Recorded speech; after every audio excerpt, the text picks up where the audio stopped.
Video-video itu guys, ternyata hanya sebagian kecil kasus serangan hewan buas yang terjadi di India yang terekam kamera.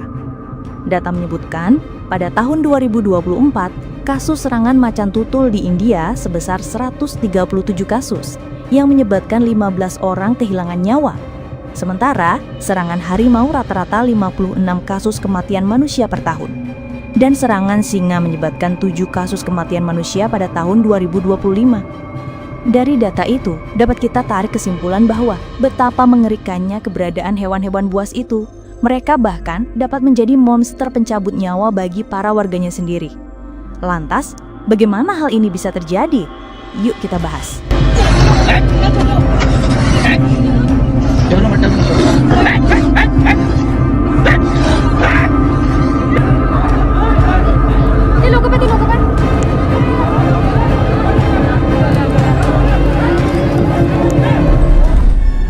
Negara India memang terkenal dengan kaya akan keanekaragaman hayati. Namun sayangnya, hal itu tidak selaras dengan perlindungan yang diberikan. Menurut data yang ada, terdapat 10 wilayah kota yang mengalami peningkatan signifikan dalam serangan hewan buas terhadap manusia, seperti Kerala, Odisha, Uttar Pradesh, Maharashtra, Tamil Nadu, Chhattisgarh, Madhya Pradesh, Karnataka, Gujarat, dan Uttarakhand. Pada wilayah-wilayah itu, kita disuguhkan pemandangan yang luar biasa. Hewan-hewan buas berkeliaran bebas di jalanan rumah warga dan siap memangsa siapa saja yang mereka temui. Sangat sering, warga melihat kawanan singa yang sedang berburu mangsa pada malam hari, macan tutul yang menyergap anjing peliharaan warga, dan harimau yang meneror penduduk desa. Bagi Dinas Lingkungan Hidup setempat, keberadaan hewan buas di lingkungan warga adalah tanda kesuksesan konservasi. Keberhasilan ini ditandai populasi singa, macan tutul, dan harimau meningkat secara signifikan dari tahun ke tahun. Namun, hal itu sangat terbalik bagi warga di sana. Warga merasa tidak tenang dan menganggap tanah yang mereka tinggali sebagai neraka yang penuh dengan malaikat maut. Seperti yang dialami seorang ibu bernama Vipin Chandra Sharma, yang putrinya yang berusia 19 tahun bernama Nikita Sharma tewas diterkam harimau saat sedang memotong rumput di ladang keluarganya. Ia adalah korban ketiga di daerah itu selama 6 bulan terakhir. Sebelumnya, memang terdapat peringatan dinas terkait yang memerintahkan warga jangan keluar rumah dari pukul 4 sore hingga pukul 9 pagi.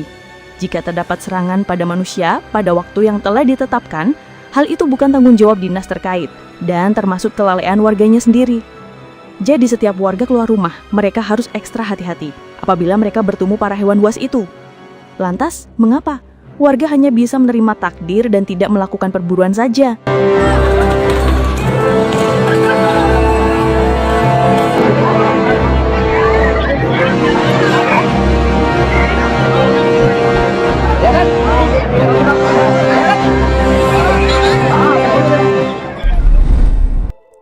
Fakta menyebutkan, saat ini India sangat berhasil mengkonservasi hewan-hewan yang dianggap langka di dunia itu. Hal itu ternyata tak lepas dari peraturan yang selalu digembar-gemborkan pemerintah, yakni warga-warga yang berada di kawasan konservasi dan sekitarnya harus bisa hidup berdampingan dengan singa, harimau, dan macan tutul. Selain itu juga, warga dilarang keras untuk memburu dan membunuh hewan buas kesayangan negara itu. Hal ini sudah jelas tertulis dan diatur di dalam Undang-Undang Perlindungan Satwa Liar tahun 1972. Undang-undang ini menyediakan kerangka hukum yang komprehensif untuk melindungi spesies tumbuhan dan hewan di India. Singa Asia, macan tutul India, dan harimau India semuanya terdaftar dalam undang-undang tersebut yang memberikan tingkat perlindungan tertinggi. Hewan-hewan itu tidak dapat diburu kecuali dalam keadaan yang sangat spesifik dan darurat. Misalnya, jika hewan tersebut dianggap sebagai ancaman langsung terhadap kehidupan manusia. Namun itu pun harus menunggu dan memerlukan persetujuan pemerintah yang sangat ketat. Jika terdapat warga yang melanggar aturan ini, seperti perburuan dan perdagangan satwa, dikenakan hukuman berat, termasuk denda yang besar dan hukuman penjara yang sangat lama. Belum lagi terbenturnya faktor kepercayaan dan budaya di mana harimau, singa, dan macan tutul dianggap hewan yang suci. Harimau disembah di beberapa bagian India, baik sebagai dewa maupun sebagai kendaraan dewa. Singa disembah sebagai simbol kekuasaan dan kekuatan ilahi yang dikaitkan dengan dewa-dewi Hindu, seperti Dewi Durga dan Dewa Wisnu dalam bentuk narasinga. Sedangkan macan tutul disembah sebagai dewa kuno, yang dikenal sebagai Wagoba. Atas dasar aturan dan kepercayaan itulah, mau tidak mau masyarakat di sana harus menganggap hewan buas itu seperti kucing liar imut dan lucu, walaupun mereka sangat berbahaya dan mengancam nyawa mereka.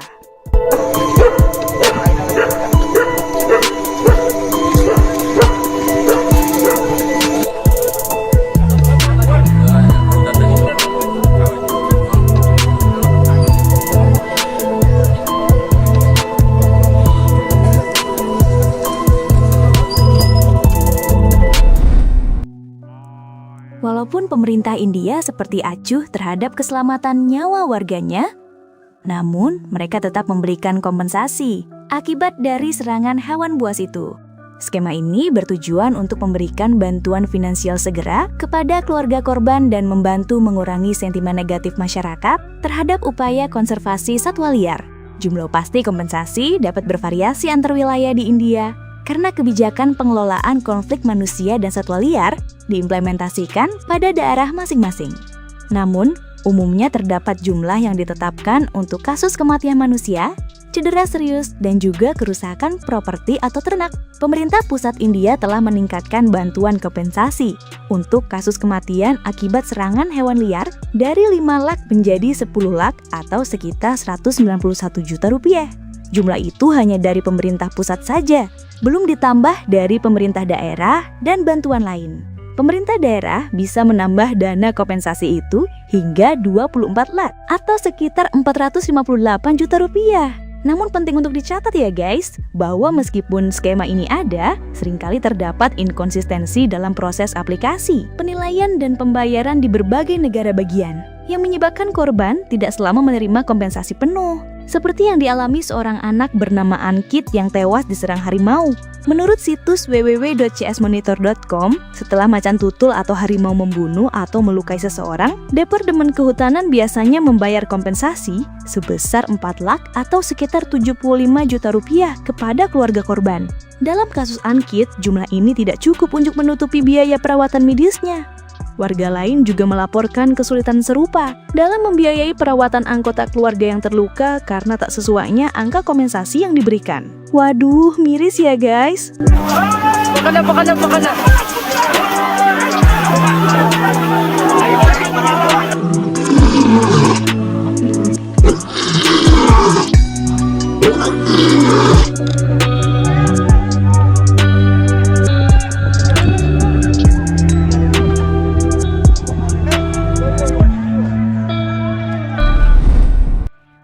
Jadi kesimpulannya guys, penyebab maraknya serangan harimau, singa, dan macan tutul adalah meningkatnya populasi dan tak ada perluasan wilayah konservasi.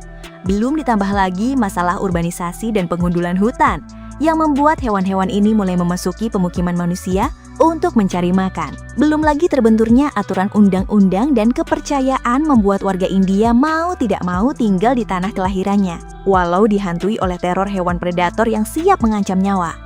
Nah guys, dengan keadaan mencekam seperti itu, masih beranikah kalian hidup di India? Ketik komentarmu di bawah ya. Tonton terus channel Bang Miki apabila kalian menyukai informasi seputar hewan. See you next video.